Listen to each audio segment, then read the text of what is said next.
A very good evening to everyone present here tonight. My name is Brian, and I will be your host for tonight. On behalf of the JPO family, we'd like to extend a warm welcome to everyone tuning in for tonight's broadcast. We hope that everyone is doing well and staying safe indoors. A friendly reminder to maintain good hygiene at all times and maintain social distancing when heading out. As we'd like to continue improving your experience with us, please help us achieve this by completing the poll that will be published during this broadcast. If you have any questions you'd like to ask, please write them down in the Q&A section down below, and we'll address them shortly. To anyone who is interested in sharing tonight's broadcast, a live feed will be shared on the JPO Facebook page, and a recording of the webinar will also be uploaded onto the Facebook page. Tonight's seminar features Madam Gina Medina, and the topic being the makings of a teacher. I hope you will all join me in giving her a warm welcome tonight. Madam Gina Medina Perez, who as some of our viewers may know, is married to a previous distinguished guest of ours, Mr. Ariel Perez.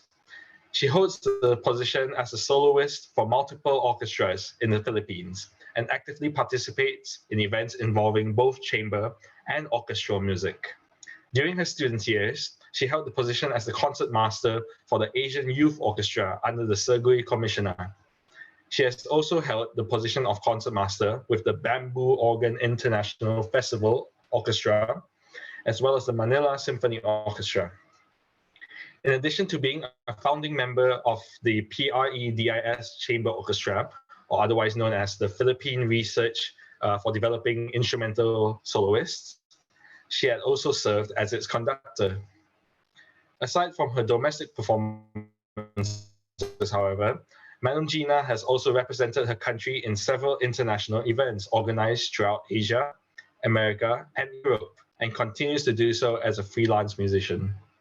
Aside from her career as a performer, Madam Gina is also active in developing the musical ability of young musicians, which, like some of our previous guests, is part of her dream to improve the standard of violin playing in her country.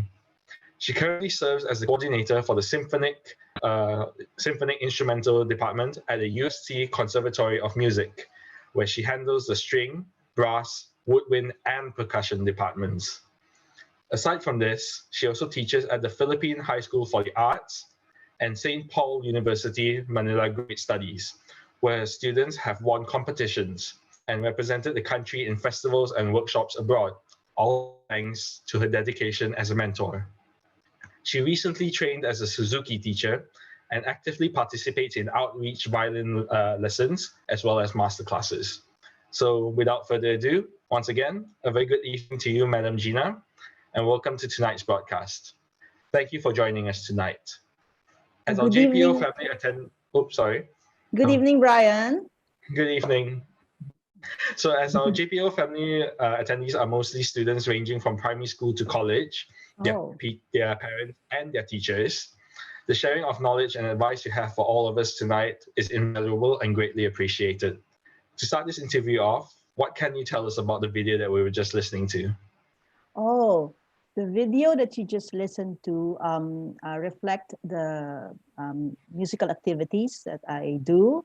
The first piece was composed by a Filipino composer, Nilo Alcala. He's based in the United States. And the title of that is Sayaw sa Ilawan. Sayaw means dance. Ilaw or Ilawan is light. Okay? And that was during my time as concert master of the Manila Symphony. As you know, concert masters, we do like solo parts. So that's just part of it. And then the next two pieces, another two Filipino pieces. The first one was Capriccio Sarcastico by Lucino Sacramento.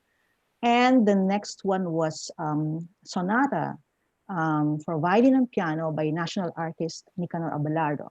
Both works I did with my duo pianist. I have a constant duo with pianist Miss Mary Ann Spina.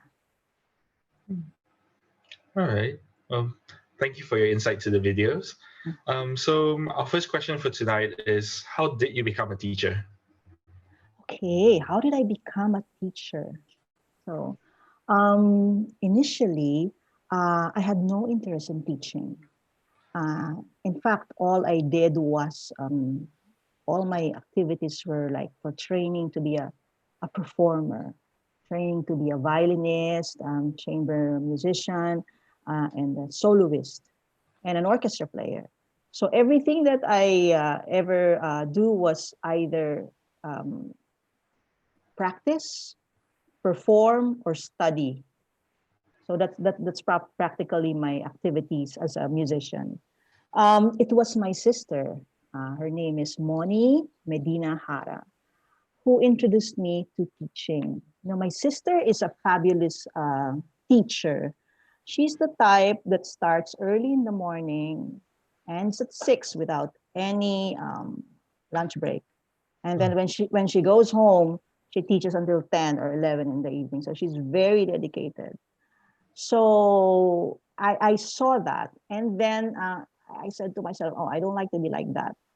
I told myself, I just want to perform. That's easier and fun.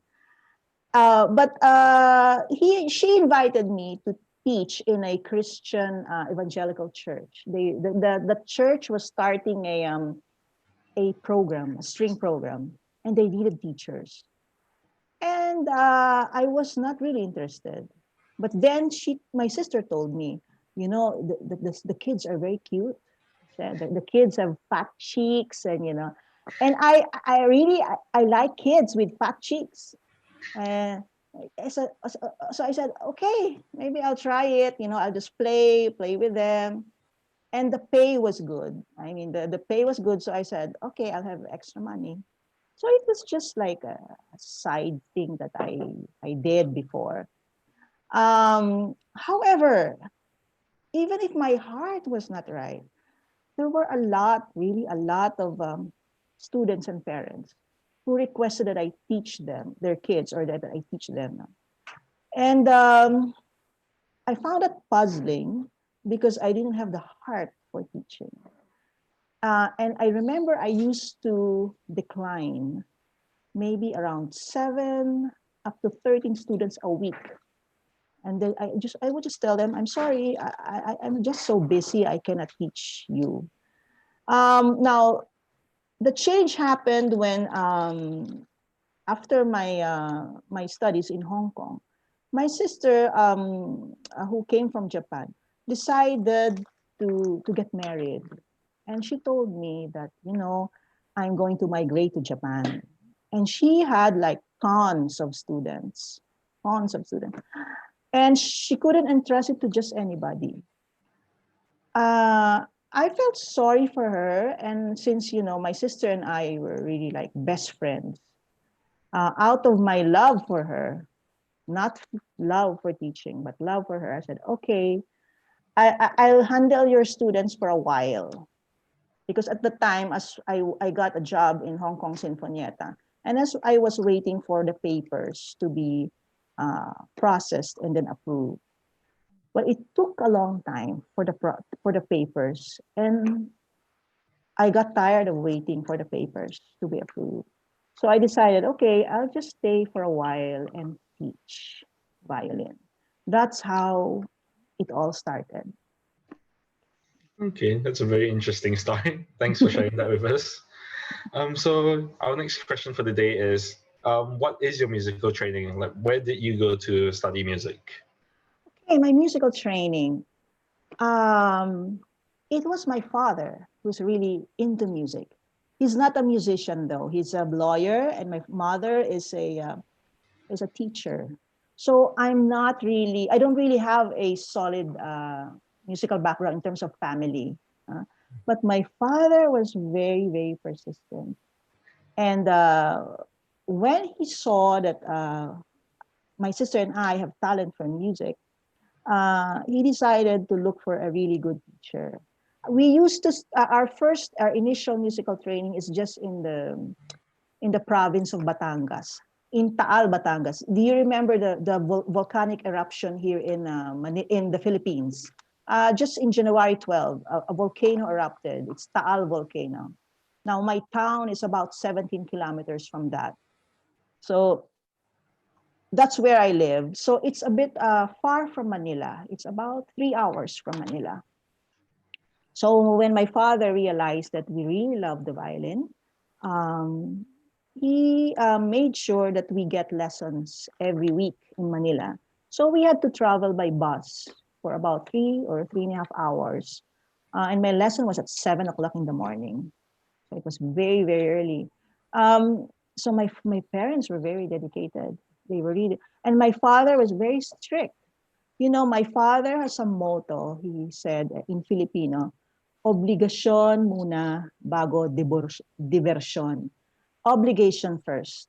You have to do your obligation first before you do any diversion, any um, play or anything amusing. So we have that kind of rule in the house.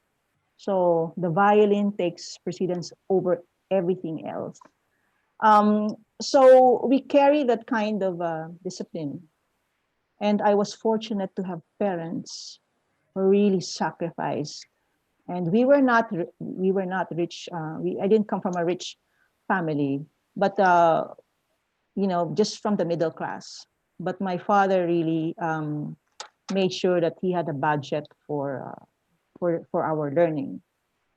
Um, while I was in Manila, that's where I met this really amazing teacher. His name is Billy Manalo.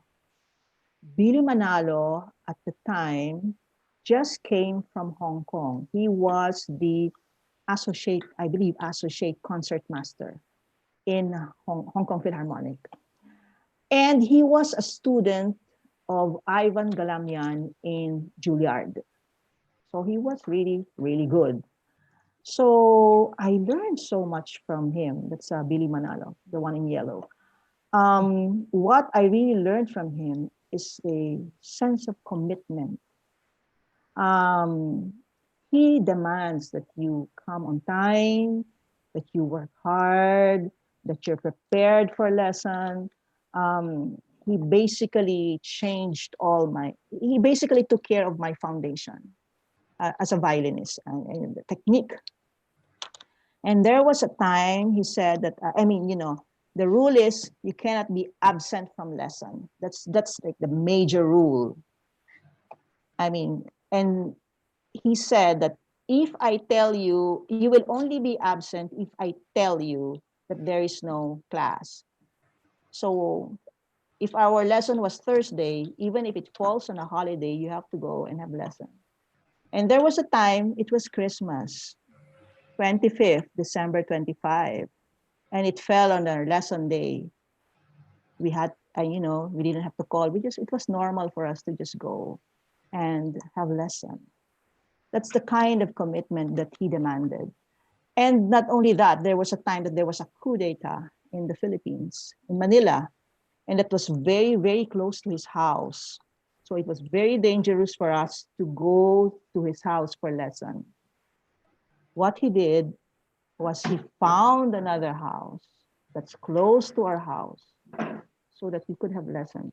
At the time, we were preparing for a concert. That's why it was inevitable for us to have lessons. So he took it seriously. My father took it seriously, and I took it seriously. So we were like a team, and not just my father, but the whole family. When you learn, this is a family event. It's not just the student. The whole family is involved.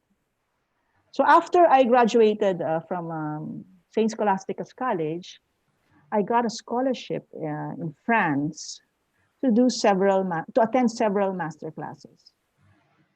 And I thought I had a solid uh, foundation already, but it was rocked when I went to France. I saw that sound was entirely different.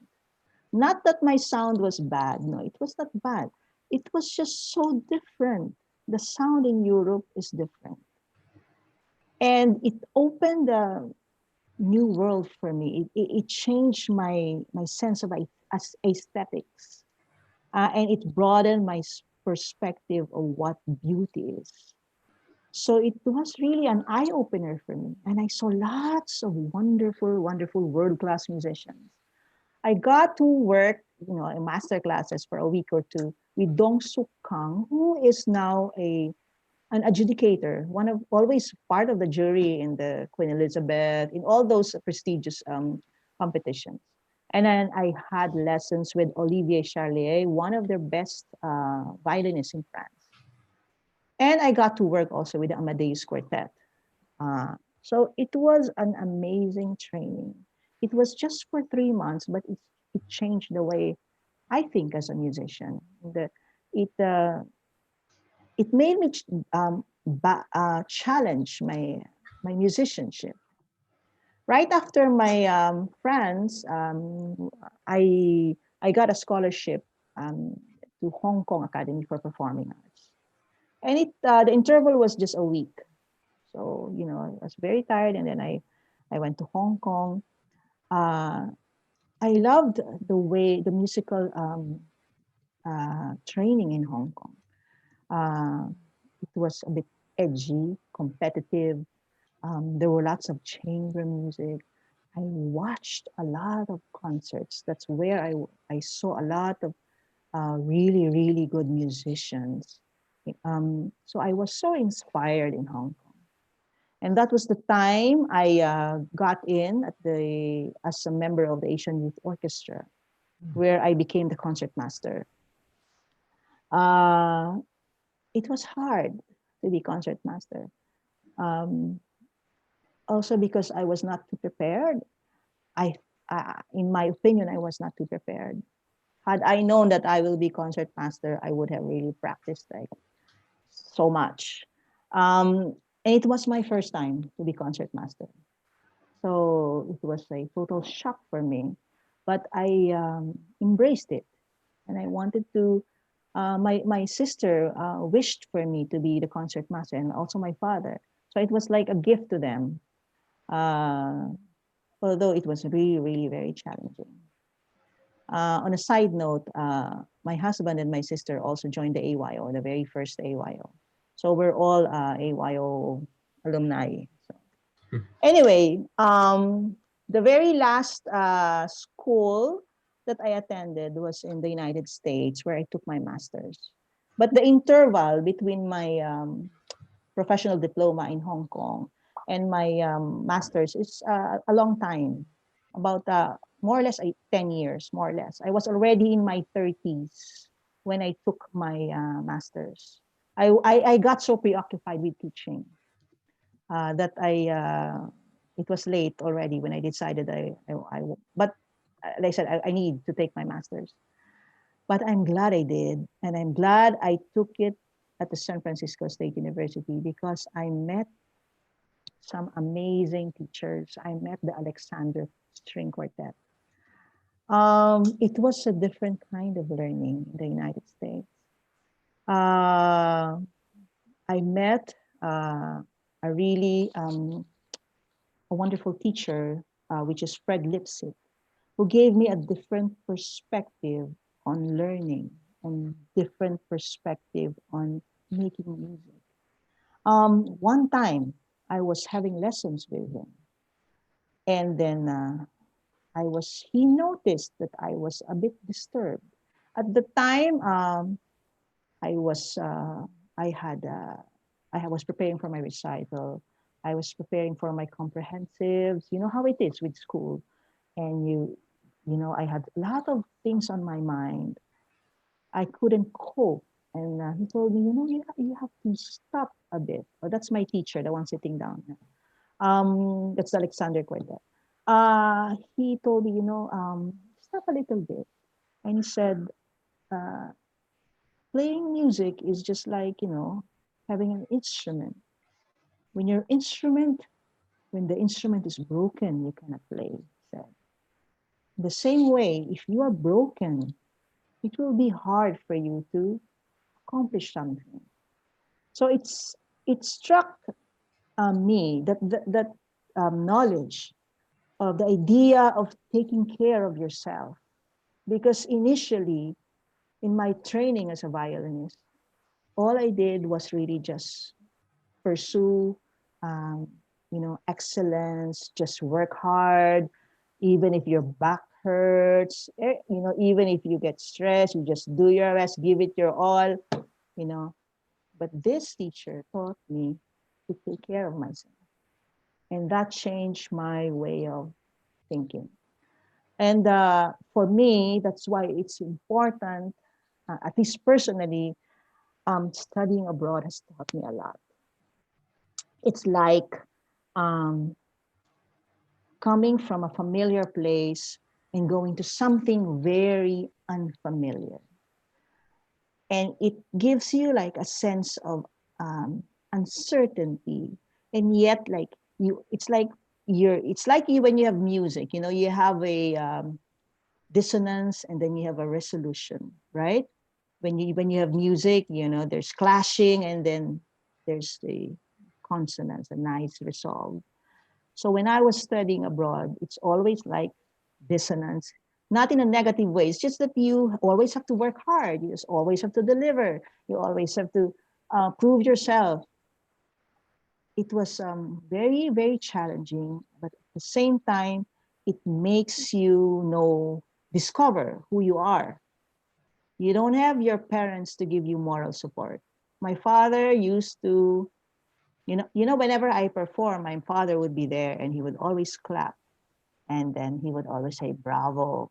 And my sister also, will be a hug. And my mom will make sure that I have a new dress. But when you're abroad, you don't have people like that who will tell you that you're good.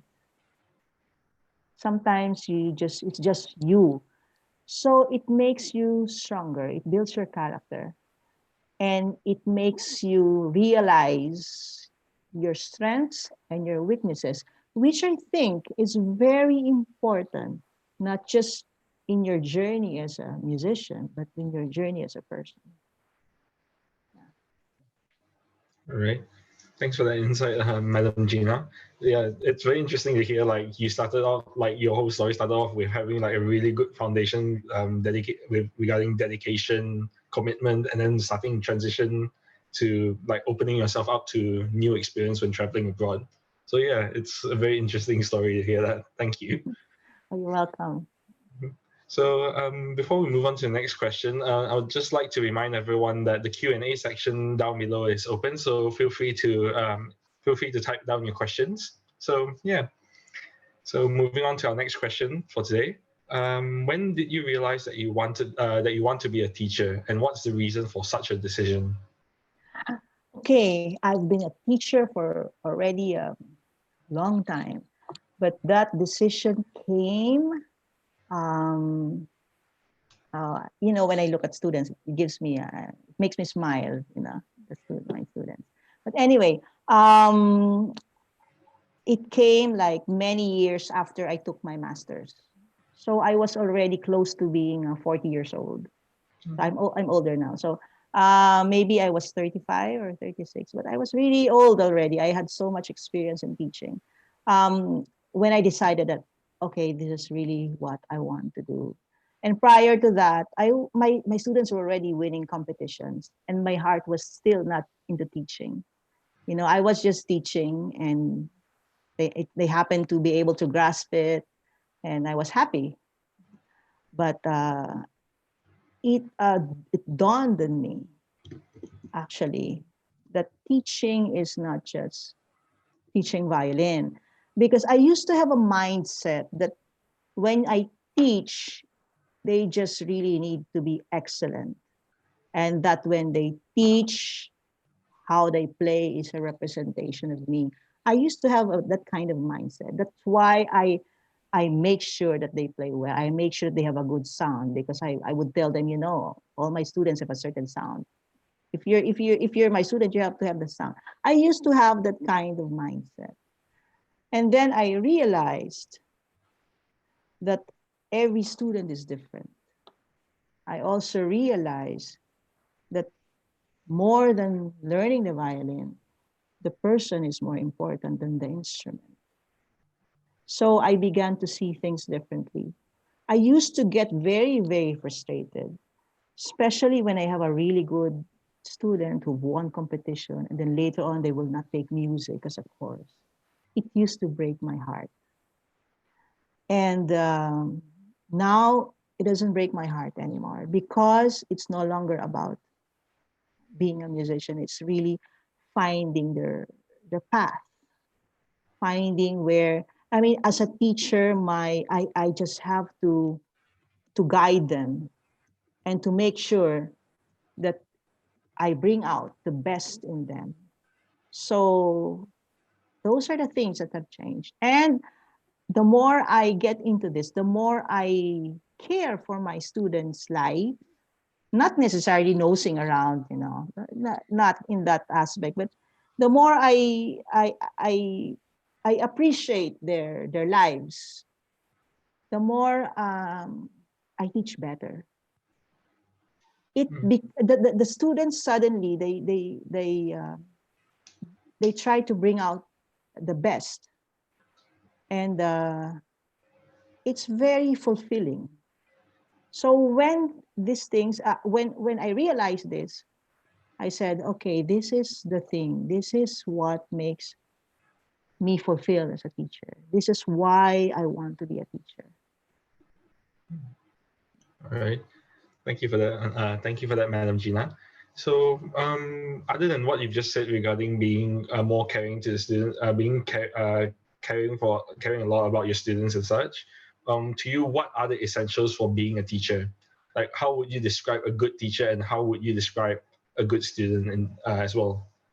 Okay, of course, if you're teaching violin, you have to know how to play the violin. Okay, no matter how caring you are, if you're a violin teacher but you don't know how to play the violin and you don't know how to teach the violin, then you cannot be considered a good violin teacher, right? Because you are not teaching the very basic. I mean, that they enlist you to teach you how to play the violin, but so they have to learn to play the violin. So that's basic. But on a more philosophical level, I would like to think that a good teacher um, would enable the student, to teach the student to do what is right and what is good. Okay, right, even musical aspect, and also in life decisions, and also good. That goodness is very important. Um, I do not believe in the pursuit of excellence. I think that excellence should not be pursued. I think what you need to pursue is goodness and doing what is right, because excellence is only a byproduct of that.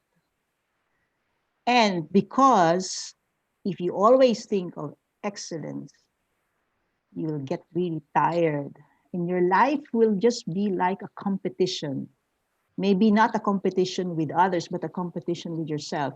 And that is, to live like that, I think is difficult, to always be competing. I think that a good teacher should be able to let the student discover her strength and her weaknesses, and to be able to accept them. Because really, every human being is different. And I may be good in violin, but like personally, I can play the violin, but I'm a terrible cook, you know. And to have to be married and not be able to cook, that is a weakness. But when you know all your strength and your weakness, you can work around that. And there are things that you realize. You realize that you need people, and when you need people, you work with people in harmony. So it becomes so you empower your student to become good as a violinist, as a person, as a team player. Because I think in a world that we live in, it's always teamwork. You cannot work alone. It has to be with a team. So yeah, I think that's the essential part of being a good teacher, is to bring that out. Um, I'm not so much into giving too much motivation. For me, sometimes, if the student is really like, if it's out of tune, it's out of tune. I'm not gonna tell my student, it's a little bit, it's good, but you could play it a little sharper. No, I'm not gonna say that. I'm gonna say, it's really out of tune. It's a fact. It's a truth. So we have to deal with that. And the thing is, it doesn't make you a lesser person if you play um, slower. I mean, your pace is slower than the other person, because not everybody is really destined to be a musician. But music education makes you better in many ways, in the way you live, in the way you work, in the way you relate with people. All right. Thanks for all that insight, Madam Gina. Yeah, it's like it definitely was interesting, like hearing about like nobody's like hearing your view of nobody's perfect and everybody just needs to work together. That definitely applies to now, especially as well. So yeah, thanks for that. Mm. So moving on to our next question. Yep. So our next question is: do you still perform despite your busy schedule? Like, Oh, do yes. you participate in other activities and advocacies? Oh, yes, yes. Definitely. I think that as a teacher, you really have to perform. Why? Because um, music is continuous. No? You have to always make music.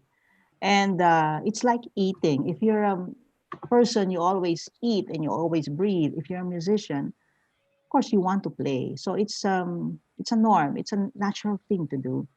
And it makes you a better teacher because you will know the struggles of you will teach better. Yeah. Also, technically, you can teach it better if you know how to play it. And also, I am deeply involved with outreach programs. I like doing outreach programs.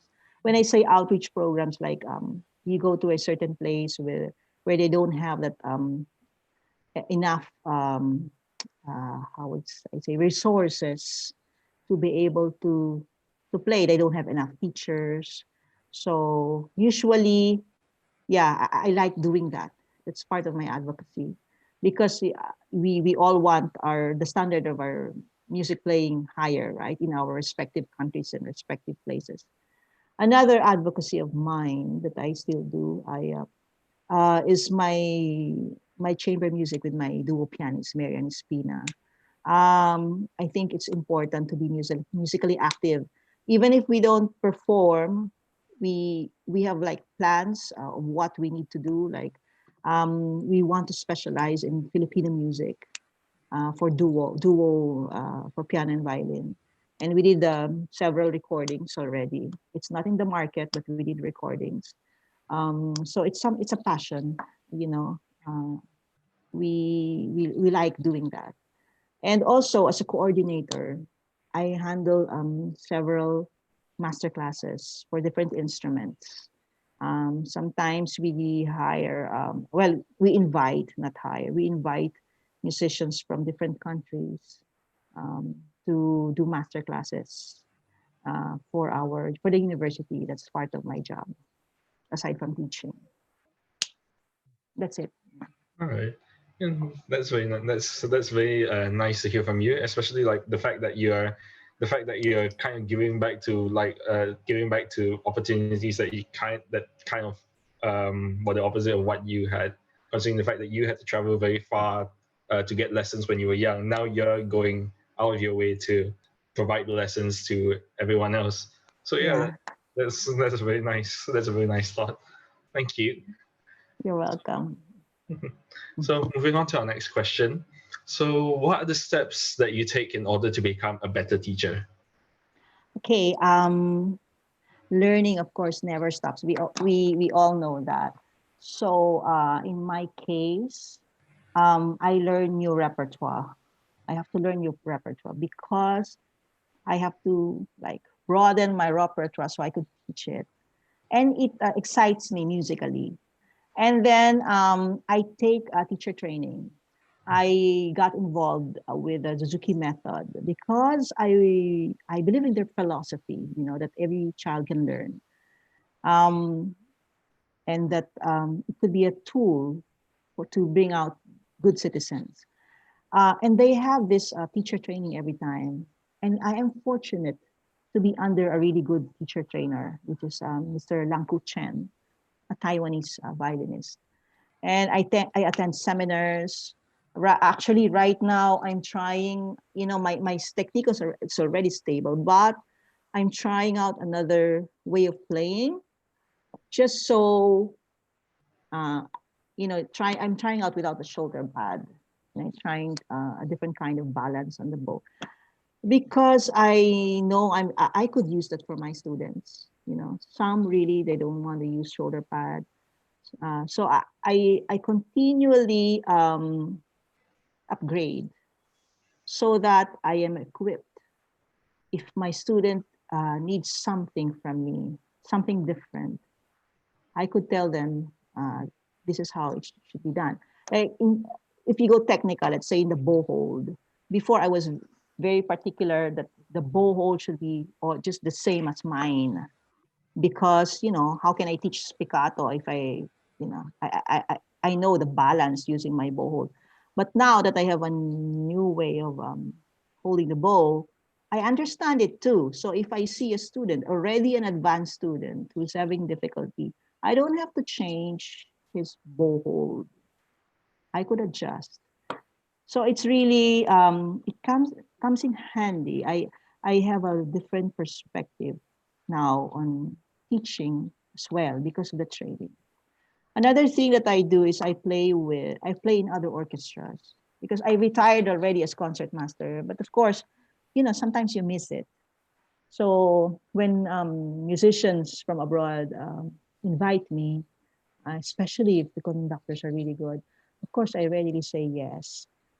It's a learning experience for me, and also it could open doors for my students. You know, um, when I have connections, it could help my students as well. I think at this point in my music career, it's no longer about what I could get from it. It's what my students could benefit from all the things that I do. That's already my mindset at this time. All right. Thanks for that, Madam Gina. Definitely sounds like there's still a lot of work that you're putting into to becoming a better teacher as well. So yeah, thank you for that. So before we move on, the JPO would like to thank Madam Gina for helping to conduct master classes and workshops since May 2011. So thank you very much, Madam Gina. Mhm. So as So you may know, sorry. So as you may know, the JPO have been conducting an outreach program themselves to provide musical education to children in schools or areas of the state that have limited access to musical facilities. So, wow. with your experience in handling such outreach programs yourself, what advice can you give to our JPO and its outreach program so that we can further better ourselves? I'm sure you're already doing a great job. No? I will just talk about my experience in outreach. Number one, I find the target participants. It's easier when your target participants are already know how to play, so you just build a repertoire. But if you are coming from if you're going to teach those who know nothing, then it's good to rather than teach repertoire to really teach concepts, like concepts of really go basic. And I usually like take an hour for a basic principle, like say bow hold, just that, and then another hour maybe for the exercises for the left hand, another hour maybe for the more advanced, another hour for shifting. And then I tailor made the pieces according to those to the level.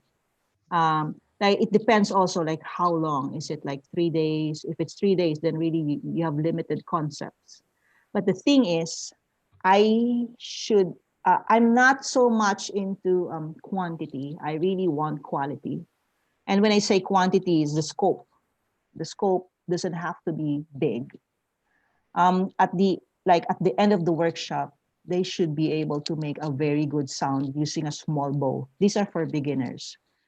And then what is important is playing together. Um, I think that it's important to have a culminating activity. And I tailor made the music according to what they learned. So I arrange, or I let Sir Ariel, because he's the one who knows how to arrange music better than me. And then also when I do outreach, uh, I find it more effective if some of the teachers or aspiring teachers are there. Because when you leave that certain place, you're leaving them to the teachers in charge. So I think if you could do like a teacher training aside from the outreach, that would be great. So that you can, so that when you leave the place, you leave it to somebody else to let it grow. But that's my experience. I don't know if JPO can adapt it. But another thing that I also find important is the involvement of the parents, of course. Based from my experience, I could have not done anything without my parents' support. So even when you do outreaches, it's important that the parents are involved. Um, that they are well aware of what the students are going to learn and what the students need to learn after. So there should be like an assignment time for the parents. I think that's important. All right. Thanks a lot for your insight, Madam Gina. I'm pretty sure the JPO will take all of that into consideration. I'm very sure Teacher Upling will also be glad for your comment in the beginning as well. So yeah, thank you so much for that. So before we move on to our Q&A section, I would like to share a few jokes with everyone. So yeah, so our first joke for the day is, what's Beethoven's favorite fruit? It's a banana. All right. So the next one is, what do you call a musician who is also a cow? A musician. Well, so now moving on to the next one. Why is it that parents don't like to show? Why is it that certain parents don't like to show their kids television featuring bands? Why? There's too much sax and violins. Yep. All right. That's it. That's it for me. Before I chase away everyone else, that's it for me. So we now move on to our Q&A section. All right. So our first attendee for the day is Miguel from Iloilo. I'm not sure if yeah. I know him. Hi, Miguel. Yeah, he's saying, "Hi, Miss Gina. We miss you very much." And he has a question for you as well. So he's asking, do you think it's possible for someone who started quite later than the usual age to have a career in music? He also mentioned that he's a big fan of you. Wow, thank you. Hi, Miguel. Uh, it de- it depends, but nothing is impossible. I would say if like how old? It depends also on the agility of the fingers. It depends on the commitment, and also it depends on the teacher. The teacher is crucial. If the teacher is not good, then it would be hard to improve. Now, the thing with adults is their mind is faster than their body. They understand it so quickly.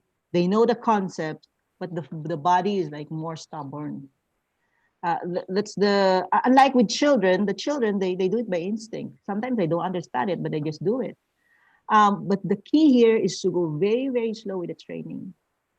Really goes very slow. Make sure all the positions are right. The positions need to be corrected. And you should have an attitude of really emptying yourself. Now, in terms of career, I know of like for piano, I know of somebody who started at 13 years old and became a concert pianist. That's Victor Asuncion, who accompanies Lynn Harrell and also plays for the Queen Elizabeth. So he did really great. He started 13. But for violin, the difficulty is the position. It's very unusual and uncomfortable. But it's possible still to have a career. Depends on the career. Because when you say professional career, you could be an orchestra player, you can be a soloist, you can be a chamber musician, you could play in hotels. That's a music career. So it depends on the target. The higher the target in terms of repertoire, then the younger you should start. But if you start older, you should manage your expectations. But it is possible, very possible. Okay. All right. So I hope you got with the answer, Miguel. You do have a chance. So that's good. Oh, Miguel is already a professional musician. He can, yeah, he can play very well. See, the teachers were even praising you as well. So, all right. So moving on to our next attendee, we have Jerome Raphael. So he's asking, what are your thoughts regarding being a violin maker, or basically any other instrument maker? Because he says that he loves playing the violin, but he's facing a dilemma whether or not he wants to pursue a career as a violin teacher, or should he start chasing a career as being a violin maker? Wow, that's interesting. The change of career, it doesn't happen drastically. Just like when I chose to be a teacher, I didn't abandon being a performer. It went hand in hand. It's if it is for you, if you think that being a maker, a violin maker is for you, then you should try it. Try, and then be kind to yourself. Don't rush it. You will know. You will only know it if you try it. And also, it doesn't mean that you have to change careers. You could have double careers. The thing with makers is that you should be able to have like the diligence and the patience to work alone and to improve your craft all by yourself or with a mentor, but without an audience. It's a lot of hard work. And if you have the character to work slowly, if you don't, if you're not the type who's very temperamental, then probably it would suit you. But if you are the type who likes the stage or who likes things done easily, then it would be hard to be a maker because it's really very tedious, I think. My violin is made by a Filipino, so I know how the effort that he put into it. All right. Thanks for your insight, Madam Gina. So I hope you got your answer, Jerome. So moving on, our next attendee is Naga, who just wishes to say hi, Madam Gina. Oh, maybe he's from Naga. Yeah. Oh, from Naga. Oh, okay. Yep. Oh. Naga is a place in the Philippines where you have it's in Bicol where you have the Mayon volcano. It's a really beautiful volcano. Yep, I think I found the name. Yep, the person's name is Jamie Rebuskin. Oh, yes, I know Jamie. Jamie is a professional musician. He's a Suzuki teacher, and sometimes he has lessons with me whenever he's in Manila. All right. So yeah, moving on, we have Moni Hara, who's asking about what advice. Wait, sorry, can you read that for a bit? Oh, okay. What's your advice? What advice would you give to parents of violin students? Okay, Moni Hara is my sister. She's the one who inspired me to teach. Okay, so parents are essential, as I've told you, in the development. But parents should be involved, but the level of involvement should progress. Like they should know when to be like super hands-on, and they should know when to back off. The thing with parents is they should let the teacher decide the music. They should not, unless they're, you're a really, really good musician. But then, the development, the giving of repertoire has to depend on the teacher. The parent should never interfere in that, because she will be interfering in the manner of development, in the development. And then I think that also parents should be very sensitive whether when they're if they dream for their children to be professional musicians, they have to make sure that it's really the student who wants it and not them. And at a certain point, I think they need to let go and let their children decide. I mean, these are the adults, but for young musicians, like in elementary and in high school, the parents should make sure that they practice every day. Doesn't have to be long practice, but as much as possible, regular time. It should be uh, it should be placed in a regular schedule, so that, like eating, like you eat at 12 o'clock, right? You go to you wake up at, let's say, at 7, you go to school at 8, you'll have lunch at 12, maybe you have class until 4. Then you have to incorporate when the violin practice should be, or the instrument practice. It could be early morning, or it could be during lunchtime, or it could be after school, right after school, or after their practice. But that should be incorporated in their daily schedule. All right. Thanks for the answer, Madam Gina. So our next question is kind of like kind of an opposite of what you were saying just now. So it's asking. This question is from Legrand de Jesus. He, Okay. he's asking about what's your opinion on his case. So his case is that he actually wants to take up conservatory of music, but Mm-hmm. but right now it's his parents that aren't very supportive of it, but he wants it very badly. What can you advise him to do? Okay. You have to know. You have to know why they don't like to support you. Usually it's for financial reason. Usually they will say, doesn't make money. That's why they don't want it.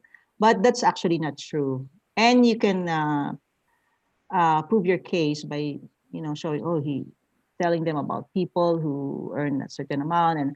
But the thing is, if you really want to this path and your parents will not support you, um, be ready to, you have to be strong enough.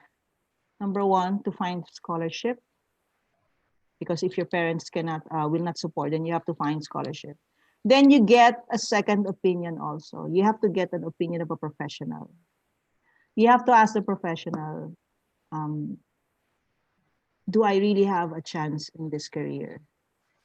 Okay, because it's a case-to-case basis. Sometimes the parents, they don't want you to have a career in music because they don't see the talent. Sometimes, okay, but sometimes they just don't want. So you have to know what's real, so you can work on it. So you have to see, do I really have a talent in music? Now, if you have a talent in music, and if you really like it, then you can find ways. But if you cannot find a way, you can defer it. You can find, there are absolutely wonderful musicians who took other courses first and then took up music. So it's really a case-to-case basis. But you know what's important is there is a heart issue here that's very important. The thing is not to have bitterness. Okay, if you are going to pursue music, even if your parents do not want, then you have to do it in a noble way, not showing rebellion, maintaining a good relationship with your parents. But if you're going to let your parents decide, then you have to just keep that dream in your heart. And then when the time comes,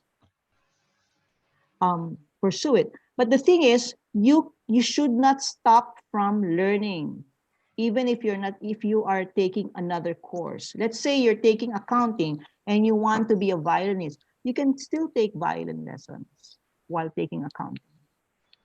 Yeah. All right. Thank you, Madam Gina. So, all the best to you, like run with your future. So, Yeah.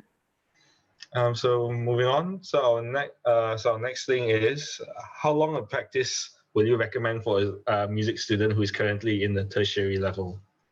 Tertiary is like how old is that tertiary level? Is that I'm assuming it's like college or university. okay. If it's college or university, yeah, uh, you should be practicing a lot. But sometimes when you have many, the thing is not to say a lot, but what is important is the quality of practice. Okay, it is a when you practice, you should have a goal. You cannot just practice and I'll just do scale after scale. I'll do an etude after etude. I'll do the concerto. No, okay. If you're going to do scale, what are you learning on the scale? Okay, let's say intonation. You have to consciously know what you're doing. Okay, and then and it depends really on the amount of time that you have. But the important is regularity. But nothing less than 2 hours for a conservatory student. Nothing less than 2 hours a day. Okay, nothing less. Because how can you play all the repertoire if although you don't have to play the whole all the repertoire um, every day, but then um, yeah, I think that's the minimum.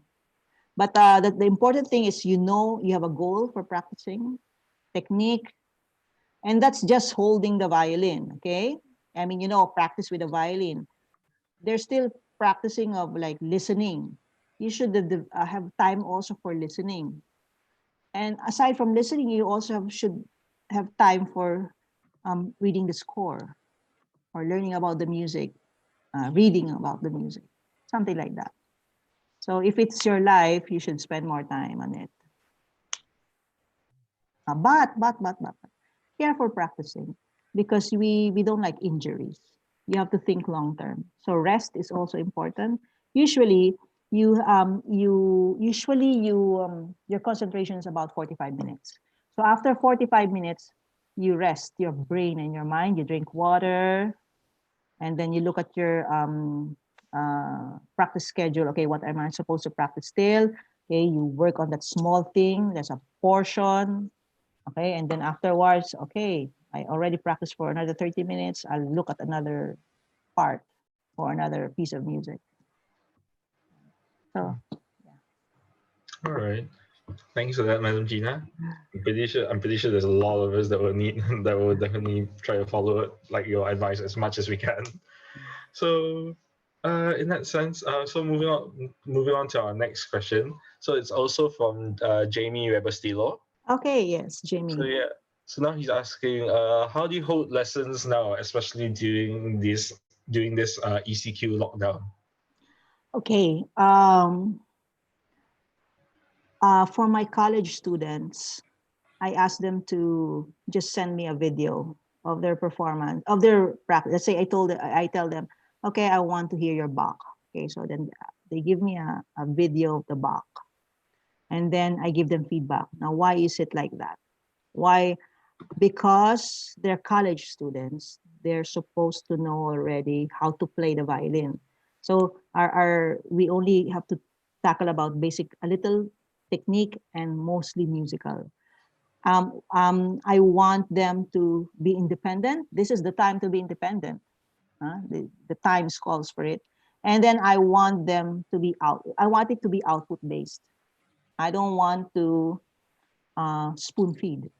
Not at this time. I mean, this is an opportunity to really practice hard. So you show me how you do it. I'll tell you the feedback. Okay, that's for college. But for I actually don't advertise online. But there were students who wanted online lessons. So we have online lessons via Zoom. And I think if it's a really young student, I think the lessons should be only 30 minutes. That's my personal opinion. And you should really make sure that the angle of the camera sees the position, because that's really important for violin playing, the position. And it should be very organized. Like there should be a concept that you teach. Let's say which part of the bow we have to be very careful with online lessons for kids, because they could develop lots of bad habits because you cannot touch them. No? So the parents' involvement are very important. It's very important. And I would suggest frequent lessons for kids. Frequent. 30 minutes rather than a long one. It should be very, very systematic. You have to be very clear about what you want to see, what you want to hear, and you focus on those concepts. So it's actually a different type of teaching online, this online thing. I don't ask them to play the whole thing and then give comments. No, just very small bits and parts of the music. Yeah, it's something that definitely needs to be worked around, considering it's definitely something that's just very new to everyone. Oh yeah. So, yeah. Well, thanks for your answer, Madam Gina. So I hope you got your answer, Jamie. So moving on. So we have Patrick Garcia. Oh, I know Patrick. Yeah. All right. So he's asking, is a quality instrument essential for beginner students? Okay. It depends on how you define quality. Okay. When you say quality for beginning students, the pegs should move properly, like the bridge should be aligned. It doesn't have to be expensive, but it should be working. I mean, all the mechanisms should be working. So if it's not working properly, it needs to be set up. But they don't really need, unless, like I have a student who's quite good, so her violin was 1/2, so I looked for a really nice 1/2 violin for her, but not the expensive ones, but just the substantial nice ones. The important thing is because initially you only teach them very few notes, and then you make sure the position is right. So it doesn't have to be super expensive. When you say quality, the mechanism should just work.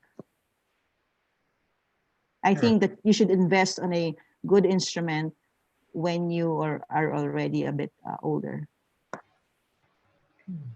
All right. Well, thank you, Madam Gina. So I hope you got your answer, Patrick.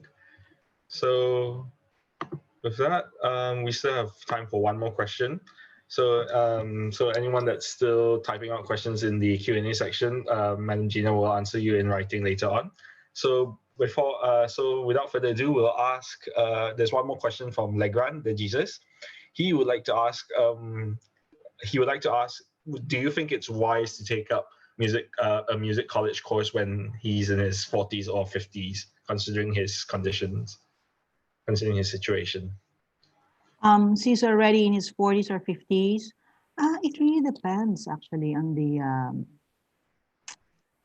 the. Okay, you have to ask yourself, why do I want this? Why do I want to pursue? I mean, when you say pursue the career, study it or be a professional right away? Because sometimes you don't need to study, you just need to work, right? So I don't know. Can you repeat his question again so I could answer it better? All right. So, so he was the one that asked about because his parents weren't too supportive of his career choice. So he's asking because as he had suggested, it was better that maybe he do something else first and then only pursue music. So I think that's why. So I think that's why he's asking. Do you think it's wise to take? Yeah. Okay, I think that if you plan to take it as a career, the training should not stop. Even if you don't take it as a course, let's say you want to be a professional violinist, then you should still train as a violinist. You don't have to go to the conservatory, but really train as a violinist.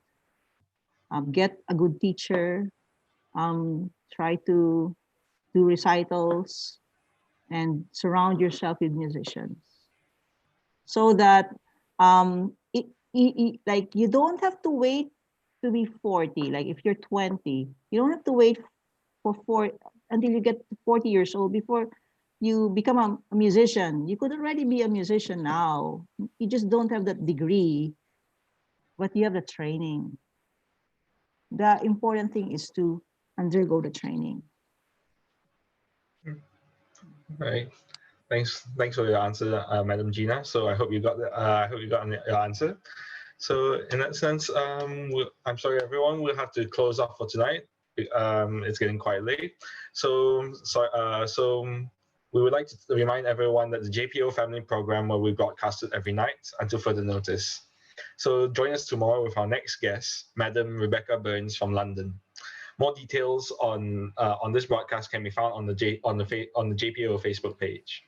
A video recording of tonight's broadcast will also be available on the Facebook page, along with past webinars and the soon-to-be broadcasted interviews. So feel free to share both, either the Zoom webinar registration link or the JPO Facebook page with your friends and family. So you guys have been an amazing audience, and many thanks for all your questions. I hope you guys got all the answers that you wanted, and if you are still waiting for your answers, please stay on with us, as Madam Gina will be answering your questions in writing in the Q&A section. So we from the JPO family wishes that everyone stays safe and healthy as we all continue to make it through this difficult time together. Without further ado, Madam Gina will lead the prayer to end tonight's program. Please pray in whatever faith you believe in regarding the COVID-19 pandemic. Lord, we thank you for your faithfulness. During this time of uncertainty and with this invisible enemy that we're up against, we choose to trust in you. Many are the plans in a man's heart, but the purposes of God will prevail. Lord, we hold on to that word. Keep us safe, Lord. Shelter us in your loving embrace. May we fully trust you in your unfailing love and mercy. We pray that you bless all the health practitioners and everyone whose life are at risk at this time. We choose to bless our leaders. Please give them wisdom, discernment, and courage to make the right decisions. In the end, Lord, may everything that we do give glory and honor and praise to you. In Jesus' name we pray. Amen. All right. So once again, thank you, Madam Gina, for joining us. So a good night to everyone, and we'll see you all at the same time tomorrow. Once again, if you guys are still waiting for your answers, Madam Gina will answer you in the Q&A section or in the chat box. All right. So good night, everyone. Bye. Thank you. Bye. Bye.